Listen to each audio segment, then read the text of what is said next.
Hi കൂട്ടുകാർ, അസ്സലാമു അലൈക്കും വറഹ്മത്തുള്ളാഹി തആല വബറകാതുഹു.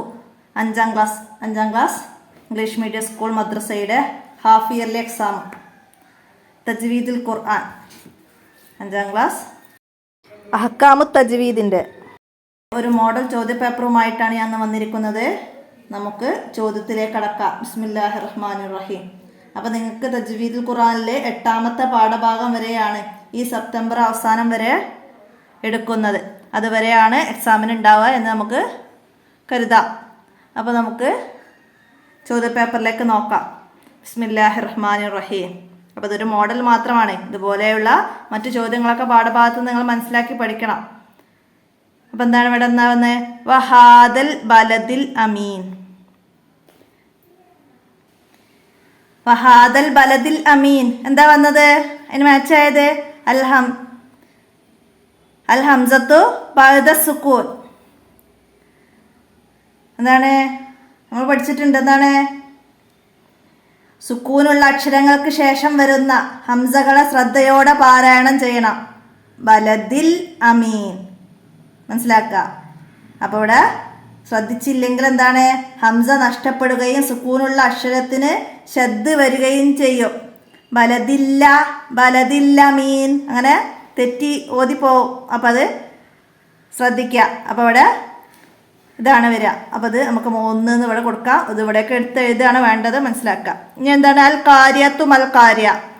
ഇവിടെ എന്താ താകൾ വന്നാണ് അല്ലേ? താ മർബൂത്ത അൽ കാര്യത്തു മൽ കാര്യ. അപ്പം നമുക്ക് രണ്ടാമത്തത് എഴുതാം. എന്തായിരുന്നു താ മർബൂത്ത? താവുകൾ 2 വിധം. താ മജ്റൂറ, താ മർബൂത്ത. മർബൂത്തക്ക് ഹ തഅനീസ് എന്നൊരു പേരുണ്ട്. താ മർബൂത്തയിൽ വഖഫ് ചെയ്യുമ്പോൾ ഹ ആയിട്ടാണ് ഉച്ചരിക്കേണ്ടത്. താ മർബൂത്തയിൽ അൽ കാര്യത്തു മൽ കാര്യ ഇവിടെ വഖഫ് ചെയ്യുമ്പോൾ ഹ ആയിട്ടാണ് ഉച്ചരിക്കേണ്ടത്. അതാണ് താ മർബൂത്ത. എന്നാൽ ഹ തഅനീസിൽ വഖഫ് ചെയ്യുമ്പോൾ ഹാഇന്റെ ശബ്ദം പുറത്തു വരാതെ മുമ്പുള്ള അക്ഷരത്തിൽ ശബ്ദം മുറിക്കുകയോ ഹാഇന് പകരം അലിഫ് വരികയോ ചെയ്യാനും പാടില്ല. അപ്പം അത് മനസ്സിലാക്കാം. പിന്നെന്താണ്? മർബൂത്തയില് നിർത്താതെ ചേർത്തി ഓതുകയാണെങ്കിൽ ഹർക്കത്ത് നൽകി താഇന്റെ മഹ്റജിൽ നിന്ന് തന്നെ വായിക്കണം. അൽ കാര്യത്തു മൽ കാര്യ അങ്ങനെ നമ്മൾ ചേർത്ത് ഇവിടെയും അൽ കാര്യത്തു മൽ കാര്യത്തു ബാക്കി ഓതി ഇങ്ങനെ പോവുകയാണെങ്കിൽ താഇന്റെ മഹ്റജിൽ നിന്ന് തന്നെ വായിക്കണം. തായിന് ഹർക്കത്ത് നൽകി തായിന്റെ മഹ്റജിൽ നിന്ന് തന്നെ വായിക്കണം. അപ്പോൾ ആ പാഠഭാഗം നന്നായി മനസ്സിലാക്കുക. 5 വരിയിൽ കുറയാതെ താ മർബൂത്തയെ കുറിച്ചിട്ടും താ മജ്റൂറയെ കുറിച്ച് എഴുതാൻ വന്നാൽ ഇപ്പം നമ്മൾ പറഞ്ഞ കാര്യങ്ങളൊക്കെ എഴുതുക, മനസ്സിലാക്കുക. അടുത്ത എന്താണ്? വഖഫ് അലാ മുനവ്വൻ. വഖഫ് അലാ മുനവ്വൻ എന്താണ്? വസ്സമാ ഇബിന ആ.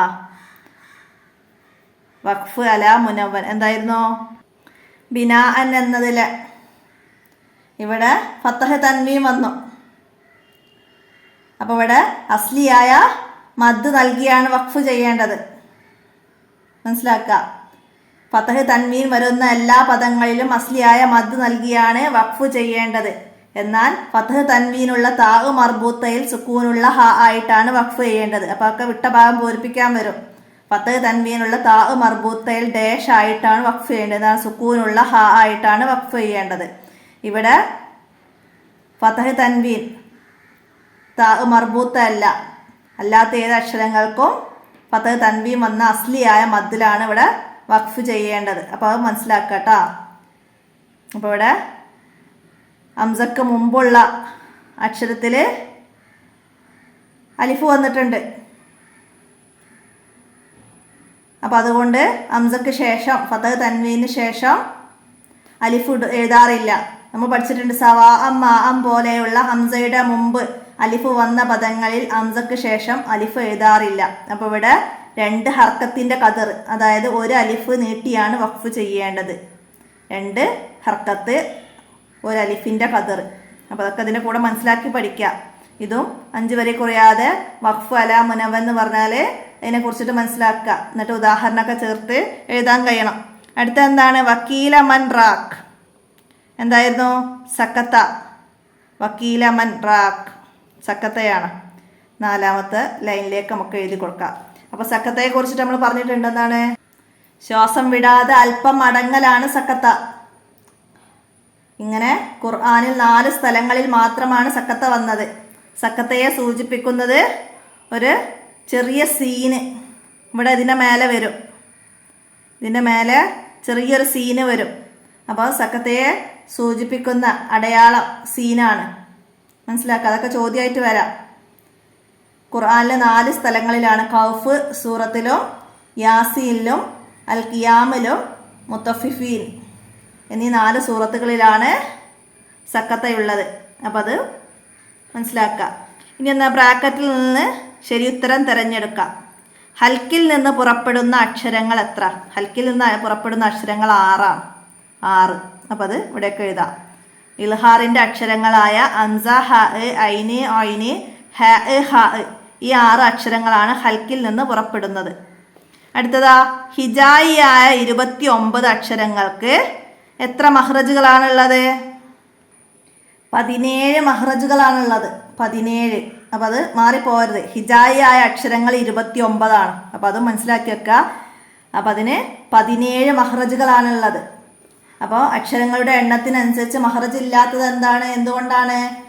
ഒരേ മഹ്റജിൽ നിന്ന് തന്നെ ഒന്നിലധികം അക്ഷരങ്ങൾ പുറപ്പെടുന്നത് കൊണ്ടാണ് അക്ഷരങ്ങളുടെ എണ്ണത്തിനനുസരിച്ച് മഹ്റജുകൾ ഇല്ലാത്തത്. അപ്പോൾ മനസ്സിലാക്കുന്നതിൻ്റെ കൂടെ മഹ്റജുകളെ കുറിച്ച്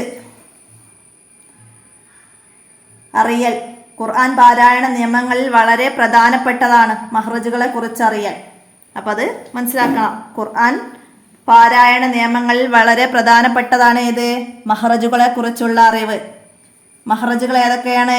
തൊണ്ട, നാവ്, ചുണ്ടുകൾ, തരിമൂക്ക്, വായുടെ ഉൾഭാഗം എന്നിവയാണ് മഹ്റജുകൾ.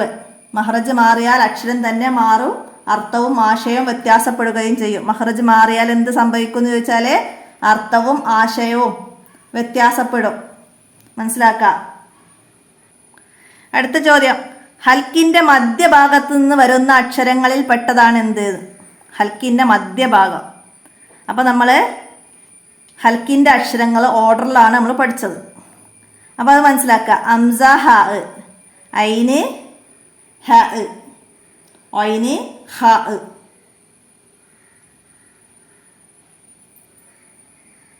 അപ്പോൾ ഇവിടെ ഒന്ന് ഓർഡർ നമ്മളൊന്ന് പ്രിൻ്റ് ചെയ്തത് മാറിപ്പോയിട്ടുണ്ട്.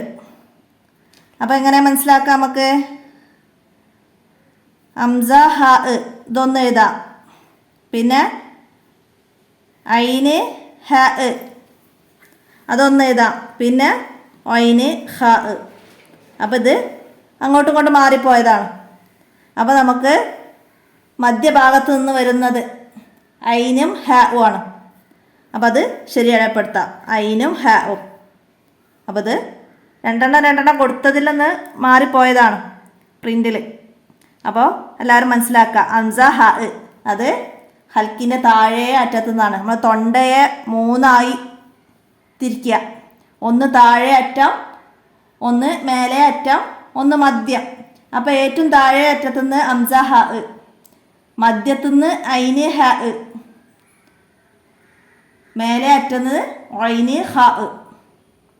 അപ്പോൾ അത് മനസ്സിലാക്കണേ. അപ്പോൾ അടുത്തത് എന്താണ്?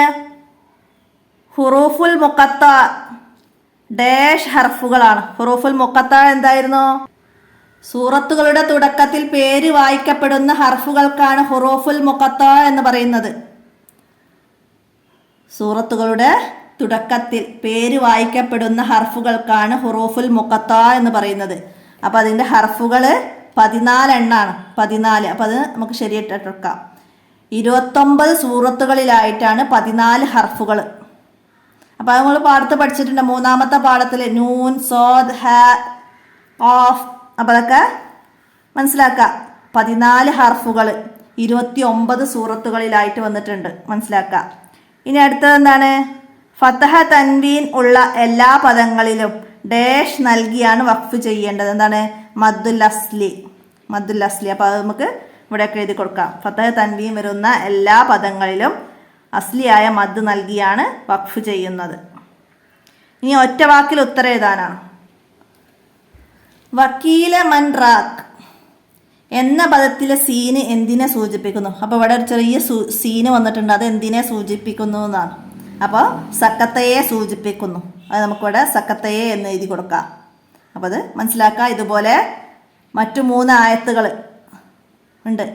4 സ്ഥലങ്ങളിലാണ് സക്കത്ത വന്നതെന്ന് പറഞ്ഞിട്ട്. അപ്പോൾ 1 ഇതാണ്, ബാക്കി 3 സ്ഥലങ്ങൾ പാഠഭാഗത്ത് മനസ്സിലാക്കി വെക്കുക. ഇതുപോലെ വന്നാൽ നമുക്ക് എഴുതാൻ കഴിയണം സക്കത്തയെ കുറിച്ചിട്ട്.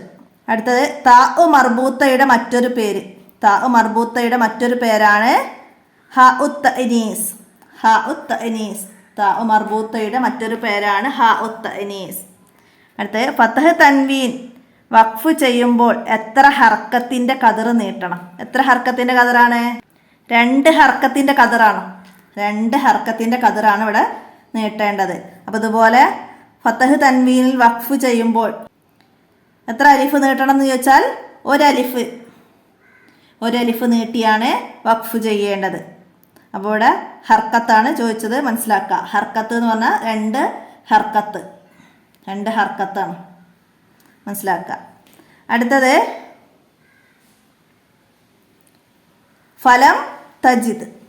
ഫലം തജിദു മാ അൻ. ഫലം തജിദു മാ അൻ എന്നതിൽ എങ്ങനെയാണ് വഖഫ് ചെയ്യേണ്ടത്? അപ്പോൾ ഇവിടെ എന്നതിൽ എങ്ങനെയാണ് വഖഫ് ചെയ്യേണ്ടതെന്ന് വെച്ചാൽ അസ്ലിയായ മദ് നൽകിയാണ് വഖഫ് ചെയ്യേണ്ടത്. ഇതാ മാ അൻ. മാ അൻ എന്നതിൽ ഫതഹ് തൻവീന്. അപ്പോൾ അവിടെ തൻവീൻ വരുന്ന എല്ലാ പദങ്ങളിലും അസ്ലിയായ മദ് നൽകിയാണ് വഖഫ് ചെയ്യേണ്ടതെന്ന് പറഞ്ഞു. അപ്പോൾ അത് മനസ്സിലാക്കുക. അപ്പോൾ ഇവിടെ അസ്ലിയായ മദ് അലിഫ് ഇല്ലാത്തത് ഹംസക്ക് മുമ്പ് ഉള്ള പദങ്ങളിൽ അലിഫ് വന്നത് കൊണ്ടാണ്, മനസ്സിലാക്കുക. അടുത്തത് എന്താണ്? ഹംസ് ഹ എന്നീ അക്ഷരങ്ങൾ ഹൽക്കിൻ്റെ ഏതു ഭാഗത്ത് നിന്നാണ് പുറപ്പെടുന്നത്? ഹംസ് ഹ ഹൽക്കിൻ്റെ ഏത് ഭാഗത്തു നിന്നാണ്? നമ്മൾ തുടക്കം താഴെ ഭാഗത്തു നിന്നാണ്. താഴെ, മദ്യം, മേലെ. അപ്പോൾ ഹംസ് ഹ ഫസ്റ്റ് വരുന്നത്. അപ്പോൾ താഴെ ഭാഗത്ത് നിന്ന്, ഹൽക്കിൻ്റെ താഴ്ഭാഗത്ത് നിന്ന് വരുന്ന അക്ഷരം. അപ്പം അങ്ങനെ എഴുതി കൊടുക്കുക. അടുത്ത ഈ ഒറ്റ വാചകത്തിൽ ഉത്തരം എഴുതാനാണ്. അറബി അക്ഷരങ്ങളുടെ പ്രധാന മഹ്റജുകൾ ഏതെല്ലാം? അറബി അക്ഷരങ്ങളുടെ പ്രധാന മഹ്റജുകളാണ് നമ്മൾ നേരത്തെ പറഞ്ഞിരുന്നു. നാവ്, തൊണ്ട, ചുണ്ടുകൾ, തരിമൂക്ക്, വായുടെ ഉൾഭാഗം. ഇതാണ് അറബി അക്ഷരങ്ങളുടെ പ്രധാന മഹ്റജുകൾ. അടുത്തത് സക്ത എന്നാൽ എന്ത്? സക്ത എന്നാൽ എന്താണ്? ശ്വാസം വിടാതെ അല്പം അടങ്ങലാണ് സക്ത. ശ്വാസം വിടാതെ അല്പം അടങ്ങലാണ് സക്ത. അടുത്തത് ഫതഹ തൻവീനുള്ള താ മർബൂത്തയിൽ എങ്ങനെയാണ് വഖഫ് ചെയ്യേണ്ടത്? ഫതഹ തൻവീനുള്ള താ മർബൂത്തയിൽ സുക്കൂനുള്ള ഹ ആയിട്ടാണ് വഖഫ് ചെയ്യേണ്ടത്. അപ്പം അങ്ങനെ തന്നെ ഇതാ ഫതഹ തൻവീനുള്ള താ മർബൂത്തയിൽ വഖഫ് ചെയ്യുമ്പോൾ സുക്കൂനുള്ള ഹ ആയിട്ടാണ് വഖഫ് ചെയ്യേണ്ടത്. അങ്ങനെ ഇതാ. അടുത്തത് ഹ ഉത്ത് അനീസ് വഖഫ് ചെയ്യുമ്പോൾ എന്തൊക്കെയാണ് ശ്രദ്ധിക്കേണ്ടത്? ഹ ഉത്ത് അനീസ് വഖഫ് ചെയ്യുമ്പോൾ എന്തൊക്കെയാണ് ശ്രദ്ധിക്കേണ്ടത്? ഹ ഉത്ത് അനീസിൽ വഖഫ് ചെയ്യുമ്പോൾ ഹാഇൻ്റെ ശബ്ദം പുറത്തു വരാതെ മുമ്പുള്ള അക്ഷരത്തിൽ ശബ്ദം മുറിക്കുകയോ ഹാഇനു പകരം അലിഫ് വരികയോ ചെയ്യരുത്. അപ്പോൾ അത് 4ാമത്തെ പാഠത്തിൽ. അപ്പോൾ നന്നായി മനസ്സിലാക്കാനുണ്ടായില്ല കേട്ടോ. നന്നായി മനസ്സിലാക്കി പഠിക്കുക. അടുത്തതെന്താണ്? ഹുറൂഫുൽ മുഖത്തായിൽ മദ് ലാസിം നൽകി ഓതേണ്ട അക്ഷരങ്ങൾ ഏതെല്ലാമായിരുന്നു? ആ പാഠത്തിൽ നമ്മൾ പറയുന്നുണ്ട്. നൂൻ, ഖാഫ്, സ്വാദ്, ഐൻ, സീൻ, ലാം, കാഫ്, മീം എന്നീ 8 അക്ഷരങ്ങൾ മദ്ദും ലാസിം നൽകിയാണ് ഓതേണ്ടത്. 8 അക്ഷരങ്ങൾക്ക് മദ് ലാസിം നൽകിയാണ് ഓതേണ്ടത്. അടുത്തതെന്താണ്? ലൈസു സവാഅൻ എന്നതിൽ എങ്ങനെയാണ് വഖഫ് ചെയ്യേണ്ടത്? ലൈസു സവാഅൻ എന്നതിൽ അസ്ലിയായ മദ് നൽകിയാണ് വഖഫ് ചെയ്യേണ്ടത്. സവാഅൻ എന്നതിൽ അസ്ലിയായ മദ് നൽകിയാണ് വഖഫ് ചെയ്യേണ്ടത്. ഇവിടെ മദ്ദക്ഷരത്തിന് ഹംസക്ക് മുമ്പ് അലിഫ് വന്നിട്ടുണ്ട്. ഹംസക്ക് മുമ്പ് ഉള്ള അക്ഷരത്തിൽ അലിഫ് വന്നത്, മദ്ദക്ഷരം വന്നു അലിഫ്. അതുകൊണ്ട് ഹംസക്ക് ശേഷം അലിഫ് എഴുതാറില്ല. എന്നാലും ഇവിടെ അസ്ലിയായ മദ് നൽകിയാണ് വഖഫ് ചെയ്യേണ്ടത്, മനസ്സിലാക്കുക. അടുത്തത് താ മജ്റൂറക്ക് ഒരു ഉദാഹരണം എഴുതുക. മജ്റൂറ താ. താഇൻ്റെ മഹ്റജിൽ നിന്ന് ഉച്ചരിക്കുന്ന ഉദാഹരണമാണ്. അതായത്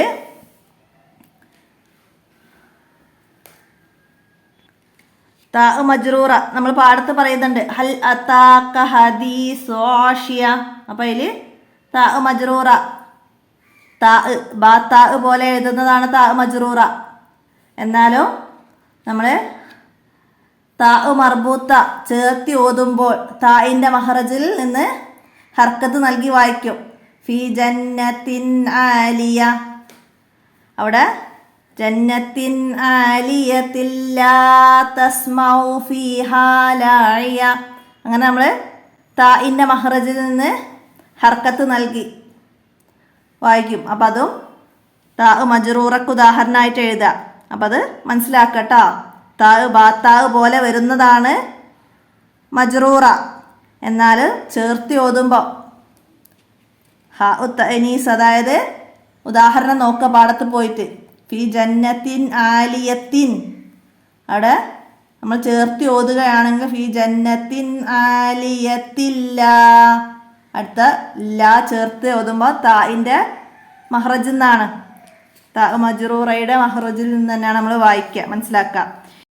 അപ്പം അതുപോലെ അവിടെ മനസ്സിലാക്കുക. ഹ തഅനീസിൽ നിർത്താതെ ചേർത്തി ഓതുകയാണെങ്കിൽ ശ്രദ്ധിക്കണം എന്തെന്ന് പറഞ്ഞ ചോദ്യം വന്നാലോ എന്താണ്? ഹ തഅനീസിൽ നിർത്താതെ ചേർത്തി ഓതുകയാണെങ്കിൽ ഹർക്കത്ത് നൽകി താഇൻ്റെ മഹ്റജിൽ നിന്ന് തന്നെ വായിക്കണം. അപ്പോൾ അത് ചോദ്യമായിട്ട് വരുമ്പോൾ നന്നായി മനസ്സിലാക്കിയിട്ട് ഇതാണ് എഴുതേണ്ടത്, മനസ്സിലാക്കുക. ഇനി ഇവിടെ കുറിപ്പ് തയ്യാറാക്കാണ് വിശുദ്ധ ഖുർആൻ പാരായണത്തിൻ്റെ മഹത്വത്തെക്കുറിച്ചിട്ട്. അപ്പോൾ നമുക്ക് ഒന്നാമത്തെ പാഠം വന്നത് ഹൈറുൽ കലാം എന്ന പാഠം. അപ്പം അതിൽ വിശുദ്ധ ഖുർആനെ കുറിച്ച് പറയുന്നുണ്ട്. എന്താണ്? ഖുർആന് പാരായണവും പഠനവും വളരെ മഹത്വമുള്ള സൽക്കർമ്മമാണ്. അല്ലാഹു തആലയുടെ വിശുദ്ധ കലാമായ ഖുർആൻ ജിബ്രീൽ അലൈഹിസ്സലാമിലൂടെ നബി സല്ലല്ലാഹു അലൈഹി വസല്ലമയിലേക്കും ശേഷം സജ്ജരിതരായ സഹാബത്ത്, താബിഉകൾ, ഇമാമുകൾ തുടങ്ങി ഗുരുപരമ്പരയിലൂടെ നമുക്ക് ലഭിച്ചു.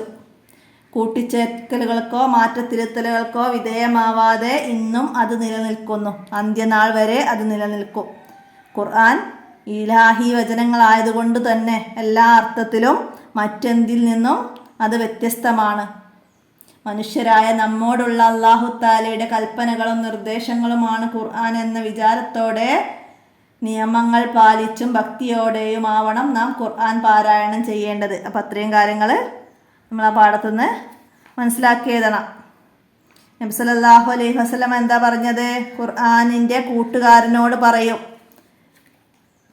ഓതു, കയറിക്കൊണ്ടിരിക്കൂ. ഇഹലോകത്ത് വെച്ച് നീ ഖുർആൻ സാവധാനം ഓതുന്നത് പോലെ ഓതു. നിന്റെ സ്വർഗീയ ഭവനം നീ അവസാനം ഓതുന്ന ആയത്ത് തീരുന്നിടത്താണ്. അപ്പോൾ അത് മനസ്സിലാക്കുക. പിന്നെ താവുകൾ എത്ര വിധം, ഏതെല്ലാം, ഉദാഹരണ സഹിതം എഴുതാനാണ്. അപ്പോൾ ഞാൻ നേരത്തെ പറഞ്ഞു താ മർബൂത്തയെക്കുറിച്ചും മജ്റൂറയെക്കുറിച്ചിട്ടും എഴുതാനാണ്. അതിന് ഉദാഹരണ സഹിതമൊക്കെ എഴുതുക. അപ്പോൾ അതൊക്കെ പാഠഭാഗം നന്നായി മനസ്സിലാക്കുക. അതുപോലെ ഹുറൂഫുൽ മുഖത്ത, ഹംസത്ത് ബഅദ സുക്കൂന്, അതൊക്കെ ഇതുപോലെ എഴുതാൻ വരും, ഉദാഹരണ സഹിതം എഴുതാൻ വരും. അപ്പോൾ അതൊക്കെ ഓരോ ഉദാഹരണങ്ങൾ മനസ്സിലാക്കി പഠിക്കുക. മഹാരിജുൽ ഹുറൂഫ് 1ഉം 2ഉം നമുക്ക് ഇവിടെ ഉൾപ്പെടുത്തിയിട്ടുണ്ട് എക്സാം വരെയുള്ള പാഠത്തിൽ. അപ്പം അത് മനസ്സിലാക്കുക. മഹാരിജുൽ ഹുറൂഫ് രണ്ടാമത്തതിൽ ഓരോ അക്ഷരങ്ങൾ പുറപ്പെടുന്ന സ്ഥലം അത് നന്നായി മനസ്സിലാക്കുക. നാവിൻ്റെ മുരടും മേലെ അണ്ണാക്കിൽ നിന്ന് പുറപ്പെടുന്ന അക്ഷരം ഏത്? ഓപ്ഷൻ വരും, കാഫ്, ലാമ്, നൂന്. അപ്പം അതുപോലെ ചെയ്യാൻ വരാം. ഇതിൽ നാവിൻ്റെ തലയുടെ മുതുകും മേലെ മുൻപല്ലുകളുടെ ഊനും, റാഇൻ്റെ മഹ്റജ് ഏത്, ലാമിൻ്റെ മഹ്റജ് ഏത് എന്നൊക്കെ ചോദ്യമായിട്ടും വരാം. അപ്പം അത് നന്നായി മനസ്സിലാക്കി പഠിക്കുക. ലിസാൻ എന്ന് പറഞ്ഞാൽ നാവാണ്. ലിസാൻ എന്ന് പറഞ്ഞാൽ നാവ്. അപ്പോൾ ആ പാഠം മുഴുവനായിട്ട് അങ്ങനെ തന്നെ നന്നായി മനസ്സിലാക്കി പഠിക്കുക. നാവിന് വ്യത്യസ്ത ഭാഗങ്ങളിൽ നിന്നായിട്ട് 18 അക്ഷരങ്ങളാണ് പുറപ്പെടുന്നത്. നാവിൻ്റെ വ്യത്യസ്ത ഭാഗങ്ങളിൽ നിന്നായിട്ട് 18 അക്ഷരങ്ങൾ. അപ്പോൾ അവിടെ 17ഉം 18ഉം ഒന്നായി മനസ്സിലാക്കി പഠിക്കണം. ഹിജായിയായ അക്ഷരങ്ങൾക്ക് 17 മഹ്റജുകളാണുള്ളത്. പിന്നെ നാവിൻ്റെ വ്യത്യസ്ത ഭാഗങ്ങളിൽ നിന്നായിട്ട് 18 അക്ഷരങ്ങളും പുറപ്പെടുന്നുണ്ട്. അപ്പോൾ അത് അങ്ങോട്ടും ഇങ്ങോട്ടും മാറിപ്പോവാതെ നന്നായി മനസ്സിലാക്കി പഠിക്കുക. മഹാരിജുൽ ഹുറൂഫ് അതിനെക്കുറിച്ചിട്ട് 5 വരിയിൽ വിവരിക്കുക എന്ന് പറഞ്ഞ് തന്നാൽ നമുക്ക് എഴുതാൻ കഴിയണത് ഖുർആൻ പാരായണ നിയമങ്ങളിൽ വളരെ പ്രധാനപ്പെട്ട മഹ്റജുകളെ കുറിച്ചുള്ള അറിവ്. തൊണ്ട, നാവ്, ചുണ്ടുകൾ, തരിമൂക്ക്, വായയുടെ ഉൾഭാഗം എന്നീ പ്രധാന ഭാഗങ്ങളിൽ നിന്നാണ് അക്ഷരങ്ങൾ പുറപ്പെടുന്നത്. മഹ്റജുകൾ മാറിയാൽ അക്ഷരം തന്നെ മാറുകയും അർത്ഥവും ആശയവും വ്യത്യാസപ്പെടുന്നു. മഹ്റജ് മാറുന്നതിലൂടെ വരുന്ന ഇത്തരം തെറ്റുകൾ ഖുർആൻ പാരായണത്തിൽ വലിയ പാപമാണ്. ഹിജായിയായ 29 അക്ഷരങ്ങൾക്ക് 17 മഹ്റജുകളാണുള്ളത്. ഓരോ മഹ്റജിൽ നിന്ന് തന്നെ ഒന്നിലധികം അക്ഷരങ്ങൾ പുറപ്പെടുന്നത് കൊണ്ടാണ് അക്ഷരങ്ങളുടെ എണ്ണത്തിനനുസരിച്ച് മഹ്റജുകളുടെ എണ്ണമില്ലാത്തത്. നാവ് ഒരു മഹ്റജാണ്. 18 അക്ഷരങ്ങളാണ് നാവിൽ നിന്ന് പുറപ്പെടുന്നത്. അപ്പം നമ്മൾ മുൻ ക്ലാസ്സിൽ പഠിച്ച മുത്തസില്, മുൻഫസില്, ലാസിം, ഹർഫി, കലമി, അസ്ലി, അപ്പോൾ അതൊക്കെ മനസ്സിലാക്കി പഠിക്കണം. അതിൻ്റെ വർക്കിൽ അതൊന്ന് വരുന്നുണ്ട് 3ാമത്തെ പാഠത്തിൽ. അപ്പോൾ അതൊക്കെ മനസ്സിലാക്കി പഠിക്കുക. ഉദാഹരണം ഒക്കെ വന്നാൽ നമുക്ക് മാച്ച് ചെയ്യാനൊക്കെ വന്നാൽ നമുക്ക് എഴുതാൻ കഴിയണം. അപ്പോൾ ഇതുപോലെ മാച്ച് ചെയ്യാൻ വന്നാൽ നമുക്ക് എന്ത് എഴുതാം? ലോദ്. ലോദ് എവിടെ നിന്നാണ്? നാവിൻ്റെ അരുവും മേലെ അണപ്പല്ലുകളുമാണ് ലോദ്. മേലെ അണപ്പല്ലുകളും. അപ്പോൾ ഡി ആണ്. അടുത്തത് ജീമ്. ജീമ് ഏതാണ്? നാവിൻ്റെ മധ്യവും അണ്ണാക്കും. നാവിൻ്റെ മധ്യവും അണ്ണാക്കും. ഇപ്പോൾ സി. റാ. റാ ഏതാണ്? നാവിൻ്റെ തലയുടെ മുതുകും മേലെ മുൻപല്ലിൻ്റെ ഊനും. ബി. കാഫ്. കാഫ് ഏതാണ്? നാവിൻ്റെ മുരടും അണ്ണാക്കും. നാവിൻ്റെ മുരടും അണ്ണാക്കും, അതായത് കാഫിൻ്റെ അല്പം താഴെ ഭാഗത്ത് നിന്ന്. അപ്പോൾ അത് എ. നമുക്കത് എഴുതി കൊടുക്കാം. അപ്പോൾ അതൊക്കെ മനസ്സിലാക്കി പഠിക്കുക. അതുപോലെ മറ്റക്ഷരങ്ങൾ ഇത് വരാം. ഇവിടെ മുകളിൽ തന്നതുപോലെ തരാം. അപ്പോൾ അതൊക്കെ ഇതിൻ്റെ നേരെ എഴുതി കൊടുക്കണം. നാവിൻ്റെ മുരടും മേലെ അണ്ണാക്കും. നാവിൻ്റെ അരവും മേലെ അണപ്പല്ലുകളും. അപ്പോൾ അതൊക്കെ മനസ്സിലാക്കി പഠിക്കുക. അതിർഭാത്തുകളൊക്കെ നന്നായി മനസ്സിലാക്കി ഉപകാരപ്പെടുത്തുക. അപ്പോൾ ഇന്നത്തെ വീഡിയോ ഇവിടെ അവസാനിപ്പിക്കുകയാണ്. അടുത്ത വീഡിയോയുമായി ഉടൻ വരാം. അസ്സലാമു അലൈക്കും വറഹ്മത്തുള്ളാഹി വബറകാതുഹു.